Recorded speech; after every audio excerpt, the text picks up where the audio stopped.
What is up, XRP community? Welcome back to another video. Thank you for joining me.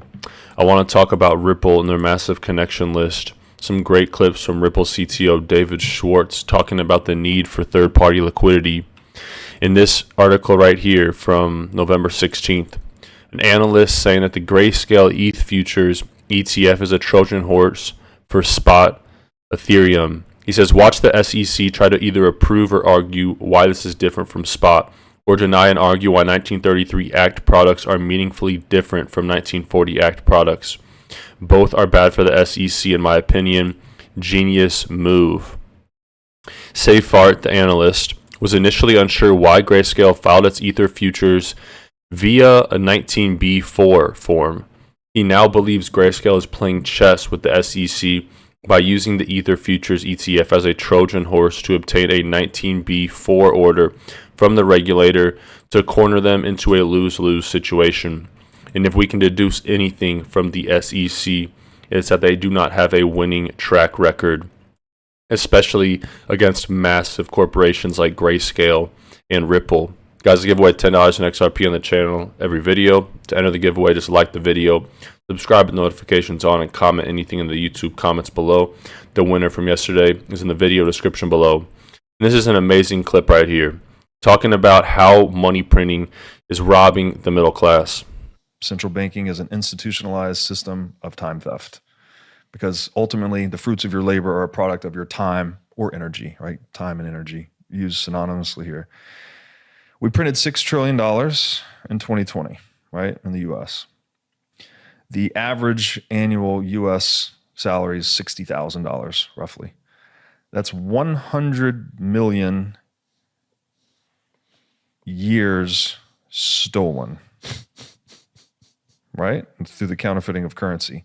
If each human works from the age of 20 to 70, so that's about 50 productive years per human, the counterfeiting of $6 trillion USD equals the stealing of 2 million human lives worth of productive labor. Right? This is to try to make it real, like it's a real massive problem. And then, of course, the plausible deniability that's built into inflation, right? It's Putin's fault. It's Beyonce's fault. It's the supply chains. It's everything but the central bank. So again, we're back to that romantic lie, the deception and the stealing going hand in hand. I think this is hopefully what we can deliver as Bitcoiners, is pulling back the veil on this bullshit. The craziest thing about the Federal Reserve is that it's not even federal, it's a private bank. And these central banks have long controlled the macroeconomic situation for a long time. If you guys do want to get $41 for free, sign up with Webull, deposit 1 penny. You're guaranteed $41 in minimum stocks just for signing up and depositing 1 penny. Sell your stocks, close your account, buy some more XRP if you want, but don't miss out on this great offer. A link to Webull in the video description below. And here's a tweet from Flip the Chain. Ripple CTO David Schwartz saying, "We have massive pools of liquidity now. I think we are for the next couple of years.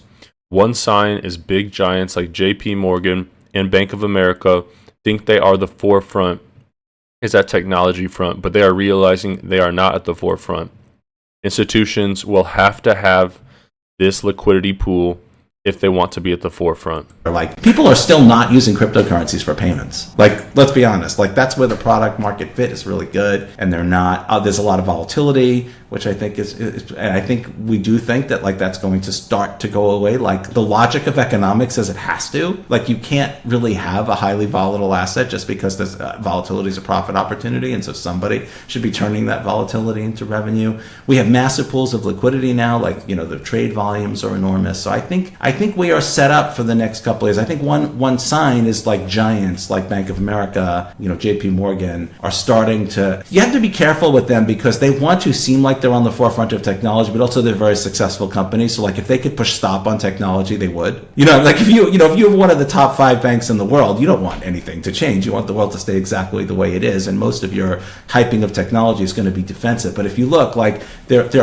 customers are really recognizing the potential of these technologies, and they're realizing that they are going to have to adopt them if they want to remain relevant. You know, there's the story of, you know, Apple eating the music industry. Sony could have made the iPod, but Apple did. And I think nobody wants to be in the position that, to have the technology industry eat finance. None of the established companies want that to be happening. And I think Ripple, through the XRP ledger, is right at the nexus of that convergence of these DeFi technologies with institutional adoption and focusing on, the specific problems that are necessary, like I said, like sanction screening and other things that. Sony could have made the iPod, but Apple did. I always compare the crypto industry to the early days of the .com industry.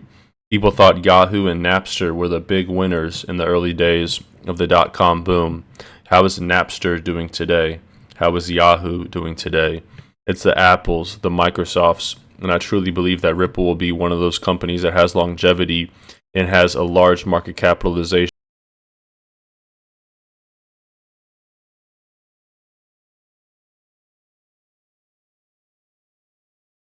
The SEC still behaves like a snake. They can't be trusted. Listen to this clip from Ark Woods CEO Kathy Woods on Yahoo Finance. Something has changed. So we had put in a number of times a filing and we were just denied. Never got any questions, really never got any response. This time, this summer, we got questions back from the SEC. Now, normally when you get questions from the SEC, you're just saying, oh my goodness. We were thrilled to get questions back because it means they're engaged now. Now, we have met a number of the research people at the SEC on the research side, and they are extremely sophisticated. They know what they're talking about, and the level of sophistication of their questions suggested, okay, now they're moving deeply into this. And we answered those questions. We have not heard back. That's a good sign too. They never tell you that you've satisfied them, but if you don't hear from them, that usually means that you have satisfied the answers to the requests. So that was new, and we also know that BlackRock got questions. Mm-hmm. We put our answers in first. I think they have followed, and I'm not sure about anyone else. Mm-hmm. That was different, and it says, okay, there's movement, and we are the first in line. Just because we kept refiling, others gave up, and so, but we just kept refiling. We just kept, and we became first in line. So David against Goliath, right? And that's January 10th is the final deadline. Mm-hmm. They've been able to push it. It's very orchestrated. Push it, but the final, they either approve or deny on January 10th. And what do you think? Well, again, I mentioned something has changed. Right. That's good. The odds have gone up.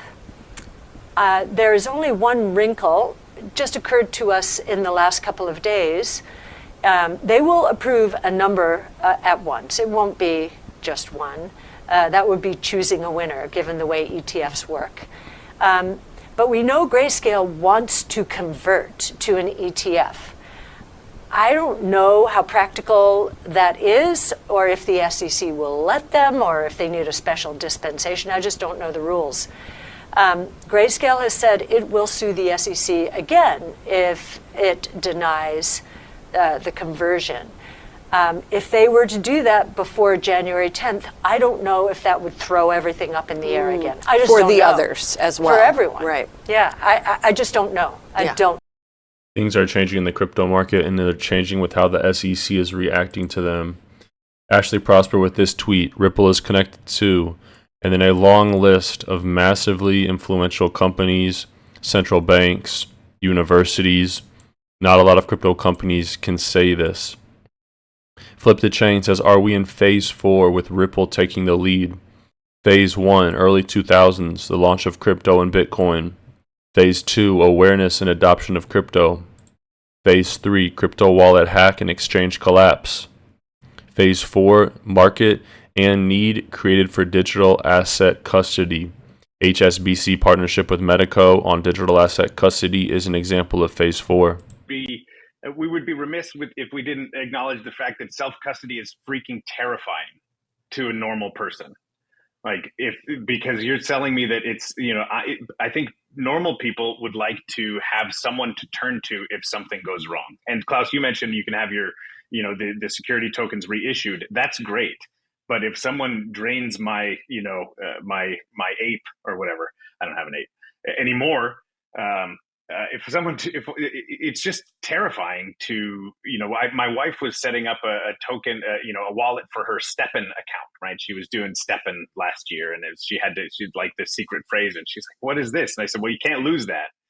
She said, "What are you talking about? I can't lose that. This is the least user-friendly thing possible." So, I know there's some like ZK wallets, and there's other things.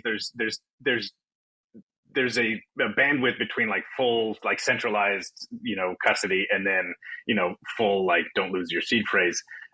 There's a spectrum there, but I think one of the things that gets us in trouble as in blockchain is not acknowledging the fact that not everyone is comfortable with like decentralized maxi kind of, thought process. Yeah.